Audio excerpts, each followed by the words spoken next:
ভাজা দেখছেন, আলু ভাজা। এত সুন্দর সুগন্ধ, কি বলবো, দুর্দান্ত দুর্দান্ত। এখানে বাটির মধ্যে মাংস দিয়ে দিই। নমস্কার বন্ধুরা, আপনারা সবাই কেমন আছেন? আলাপ নন্দিনীর একটি নতুন ভিডিওতে আপনাদের সকলকে স্বাগত।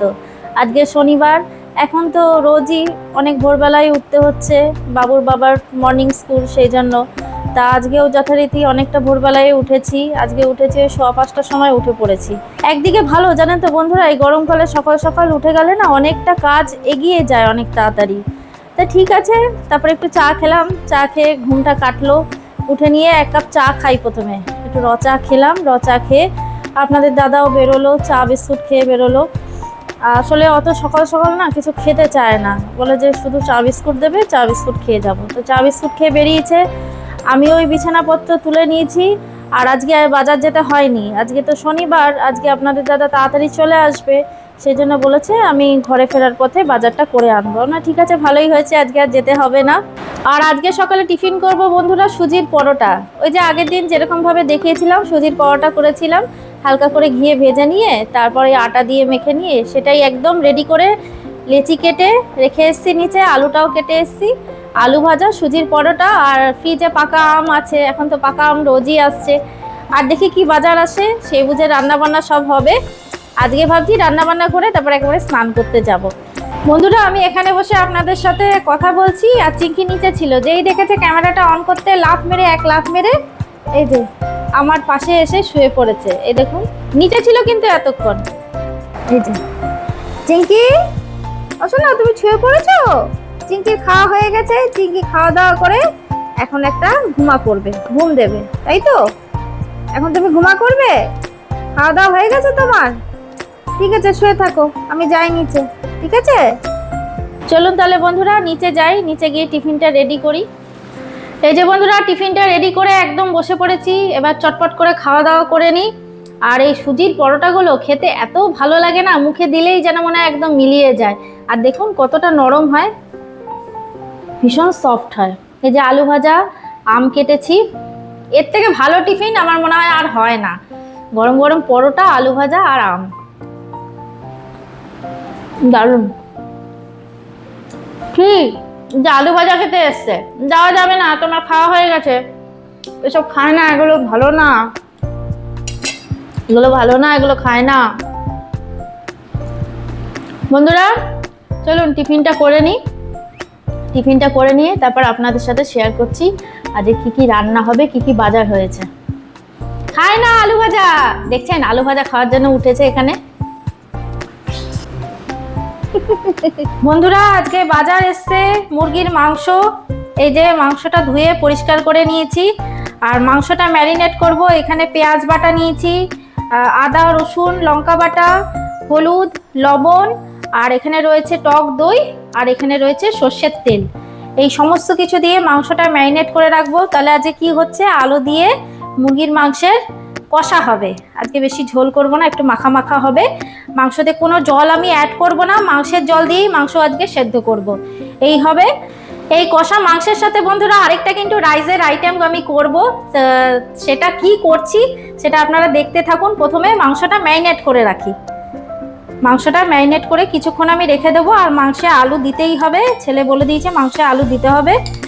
তা আলু কেটে রেখেছি, আলুটা দেব। আর ছেলে পড়তে চলে গেছে। এই যে টক দই একটু বেশি করেই দিলাম, আর দেব সর্ষের তেল।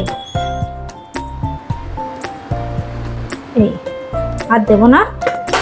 আমি বলছিলাম বন্ধুরা যে মাংসের সাথে ভাতই হোক, তা এরা বলছে, বাবাটা বলছে যে না ভাত খাবো না, রোজই তো ভাত খাচ্ছি, মাছ ভাত, তরকারি ভাত, ডাল ভাত, তা আজকে মাংসের সাথে কিছুতেই ভাত খাবো না। তা দেখি কি করা যায়। এই মাংসটা আর বাটিটা এত সুন্দর হয়েছে না বন্ধুরা, আবারও আপনাদের আমি বলছি বাটিটা খুব সুন্দর হয়েছে।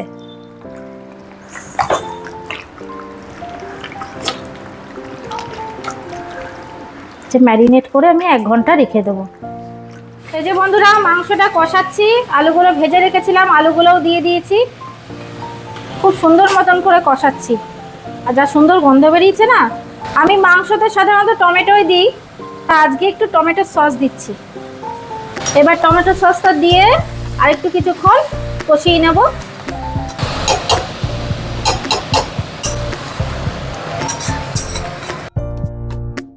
আর বন্ধুরা, এই আলু দিয়ে কষা মুরগির মাংসের সাথে আজকে করব সাদা ঝরঝরে পোলাও। তা সাদা ঝরঝরে পোলাও আমি কিভাবে করছি সেটা আজকে আপনাদের সাথে শেয়ার করব। প্রথমে মাংসটা করে নিই।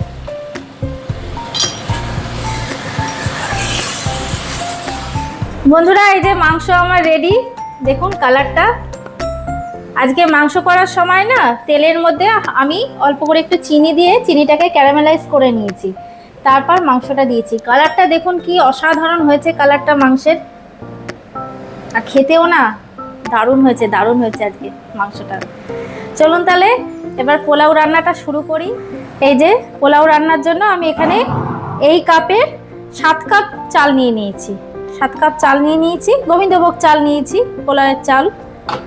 তাই এবার চালটাকে আমি এইভাবে হাত দিয়ে না ডলে ডলে, চালের গায়ে যে ময়লাগুলো থাকে এভাবে ডলে ডলে হাত দিয়ে অনেকটা পরিষ্কার করে নিয়েছি। এবার আমি চালটা শুধু একবার জল দিয়ে ধুয়ে নেব, বেশি ধোবো না, একবার জল দিয়ে ধুয়ে নেব। চলুন তাহলে চালটা একবার জল দিয়ে ধুয়ে নিই। ধুরা, এই যে চালটা ধোয়া হয়ে গেছে। এবার ফ্যানের তলায় চালটা এইভাবে ছড়িয়ে রেখে দেবো। এবার আমি সাদা পোলাও রান্না করব, আর পোলাওটা আজকে একটু অন্যরকম ভাবে করব, দুর্দান্ত লাগে এইভাবে খেতে। তাই সাদা পোলাওয়ের জন্য আমি প্রথমে একটু বেরেস্তা করে নেব। এই দেখুন এখানে পেঁয়াজগুলো এইভাবে ঝিরিঝিরি করে কেটে রেখেছি। চলুন তাহলে বেরেস্তাটা করে নিই। আর বেরেস্তাটা করার সময় বন্ধুরা মনে রাখবেন, যেই কড়াইতে বেরেস্তাটা করবেন কড়াইটা যেন ভালো মতন করে গরম হয়। গরম হওয়ার পরেই কিন্তু তেলটা দিয়ে, তেলটাও ভালো মতন করে গরম করে তারপর পেঁয়াজটা দিতে হবে, নাহলে কিন্তু পেঁয়াজ বেরেস্তাটা ভালো হবে। বন্ধুরা, কড়াইটা খুব ভালো মতন করে গরম হয়ে গেছে। এবার আমি এর মধ্যে সাদা তেল দিয়ে দেবো বেরেস্তা করার জন্য। বন্ধুরা, তেলটা ভালো মতন গরম হয়ে গেছে। এবার এই পেঁয়াজগুলো দিয়ে দিই।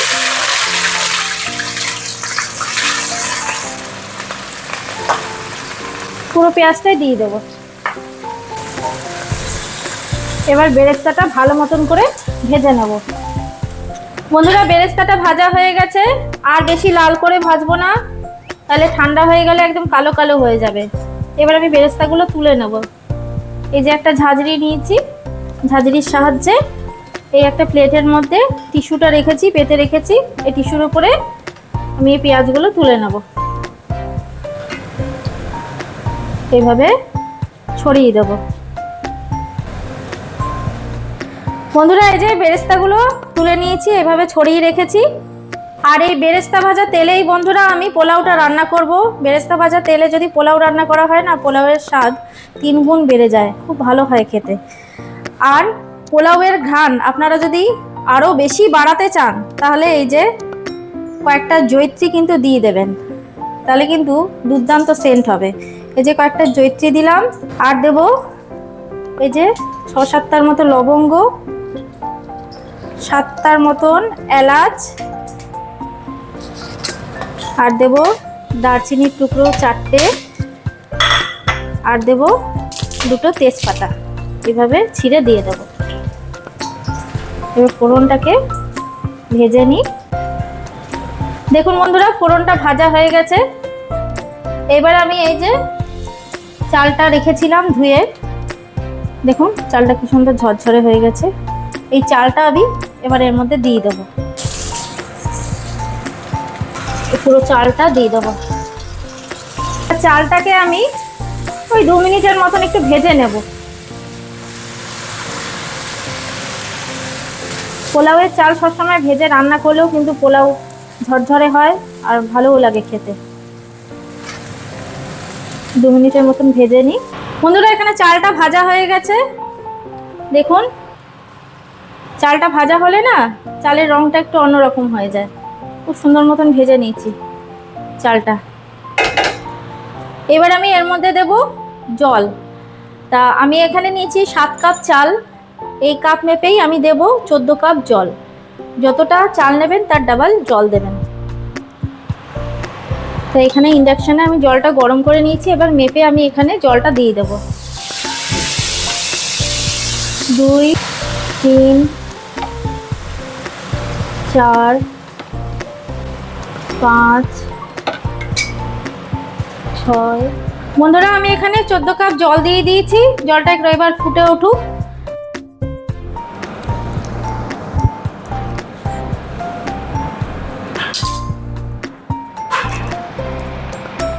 জলটা ফুটছে, এবার আমি দিয়ে দেবো জলের মধ্যে এখানে আদা রসুন পেস্ট করে রেখেছি, আদা রসুন বাটা দেব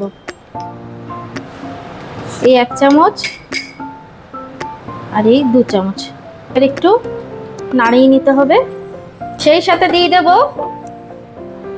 পরিমাণ মতো লবণ আর মিষ্টি চিনি। এইভাবে বন্ধুরা একবার সাদা পোলাও রান্না করে খেয়ে দেখবেন, অসাধারণ হয় খেতে। এইবার বন্ধুরা আমি দেব এর মধ্যে 1 বাটি আমুল পাউডার। এই যে আমি এখানে আমুল পাউডার নিয়ে নিয়েছি, আপনারা চাইলে এখানে 1 বাটি লিকুইড দুধও দিতে পারেন। যতটা জল দিলেন 1 বাটি জল কমিয়ে 1 বাটি লিকুইড দুধ দিতে পারেন। তা আমি লিকুইড দুধ দেবো না, আমি আমুল পাউডারই দেবো। আমুল পাউডার দিলে পোলাওয়ের স্বাদটা না খুব সুন্দর হয় খেতে। এই যে 1 বাটি আমুল পাউডার দিয়ে দিলাম, এবার এটা নাড়িয়ে নেব। এত সুন্দর গন্ধ বেরিয়েছে না বন্ধুরা, কি বলবো আপনাদের, দুর্দান্ত। আর দিয়ে দেবো এর মধ্যে কয়েকটা, এই দেখুন গোটা লঙ্কা আমি এইভাবে চিড়ে চিড়ে রেখেছি, এগুলো দিয়ে দেবো।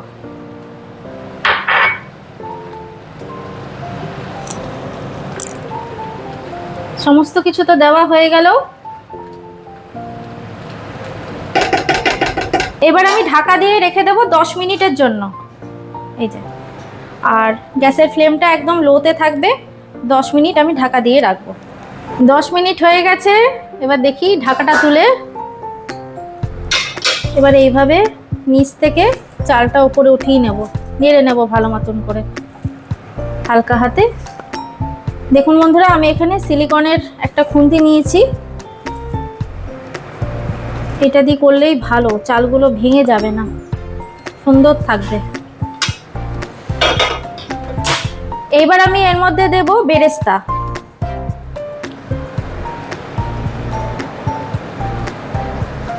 এই ব্যাস, আর দেব না। বেরেস্তা দিয়ে আর একটু ভালো মতন করে নাড়িয়ে নেব। বন্ধুরা আপনারা একটা জিনিস লক্ষ্য করলেন, আমি কিন্তু পোলাওটা করার সময় তেলের সাথে কিন্তু ঘি মেশাইনি, ঘিটা আমি পরে দেব। ঘিটা পরে দিলে কি হয়, ঘিয়ের যে গন্ধটা থাকে আর স্বাদটাও কিন্তু খুব ভালো লাগে খেতে। এই ভালো মতন করে বন্ধুরা দেখুন আমি নাড়িয়ে নিয়েছি এটা।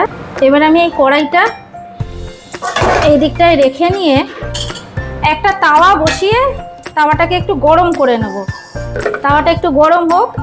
এইবার আমি বন্ধুরা দেব এর মধ্যে ঘি।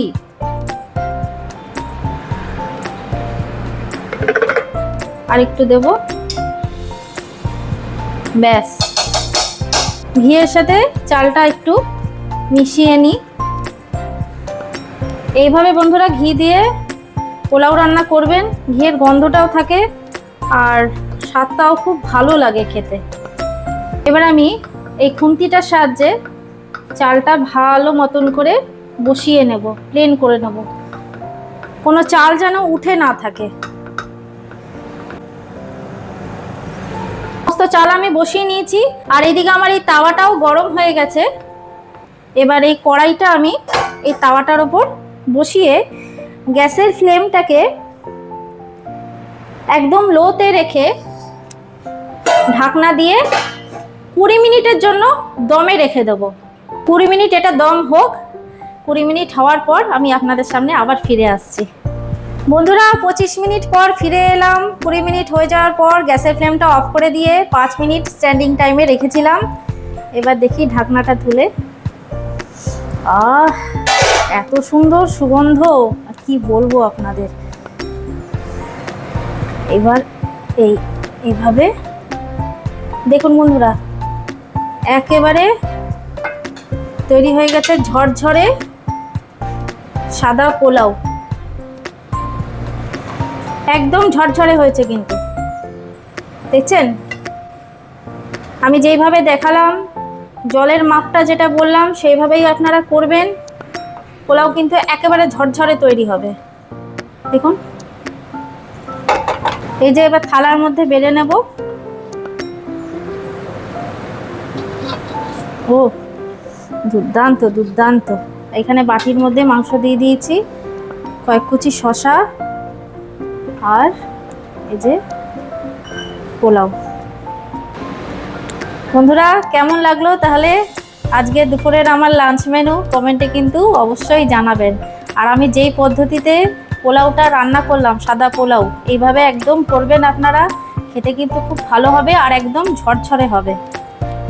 তাহলে বন্ধুরা আজকের ভিডিওটা এখানেই রাখছি, দেখা হচ্ছে আবার পরের একটি নতুন ভিডিওতে। আর আমার ভিডিওগুলো যদি ভালো লাগে তাহলে একটা লাইক শেয়ার করে দেবেন। আর যারা নতুন এখনো চ্যানেলটিকে সাবস্ক্রাইব করেননি তারা প্লিজ একটু সাবস্ক্রাইব করে পাশে থাকবেন। সবাই সুস্থ থাকবেন, ভালো থাকবেন, আনন্দে থাকবেন।